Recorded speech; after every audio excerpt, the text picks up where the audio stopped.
Mesdames et messieurs, bienvenue dans cette nouvelle édition de journal sur notre chaîne d'information préférée.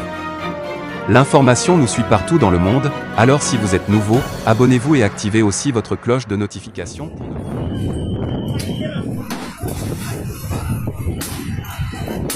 Le Cameroun n'a pas connu de coup d'État militaire depuis son indépendance. Et pourtant, quand on observe le pays avec un regard lucide, on se demande, et si le Cameroun vivait déjà un coup d'État silencieux? Pas un coup d'État des âmes, mais un coup d'État des esprits. Un renversement discret où le peuple perd peu à peu la maîtrise de son destin. Car au fond, qu'est-ce qu'un coup d'État? C'est la prise du pouvoir par la force, souvent brutale, souvent sanglante. Mais, dans certains cas, la force ne se manifeste pas par les armes. Elle se cache dans la lenteur, dans l'habitude, dans le découragement collectif. Elle s'installe à travers des institutions qui ne représentent plus le peuple, mais qui parlent en son nom. Depuis plus de 40 ans, le Cameroun vit sous le règne d'un même régime. Une longévité politique exceptionnelle, mais aussi un signe d'immobilisme profond. Et aujourd'hui, beaucoup se demandent, est-ce encore une république ou un royaume sans couronne? Les élections se succèdent, mais les visages restent les mêmes. Les discours se répètent, mais les problèmes s'enracinent. La jeunesse grandit, rêve, souffre, puis finit par partir. Voilà le vrai coup d'État, celui du désespoir sur l'espérance. Dans les rues de Douala, de Yaoundé, de Garoua ou de Bamenda, les gens ne parlent plus de changement, ils parlent de suivi. Parce qu'au Cameroun, on apprend très tôt que la politique n'est pas un moyen de progrès, mais un terrain miné, qu'il faut se taire pour avancer, s'adapter pour exister, et surtout ne pas croire qu'on peut changer les choses sans en payer le prix.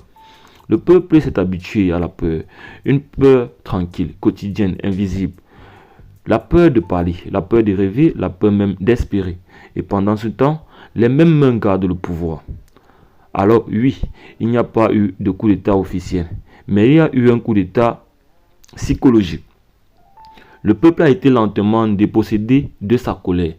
On lui a appris à patienter, à prier, à endurer. On a remplacé la révolte par la résignation et la contestation par la comédie électorale. C'est un coup d'État sans violence apparente, mais qui détruit la volonté de se battre. Et ce genre de coup d'État, aucun journal ne le dénonce car il se déroule à l'intérieur des consciences. Pourtant, quelque chose bouge. Dans les yeux des jeunes Camerounais, on voit une nouvelle énergie.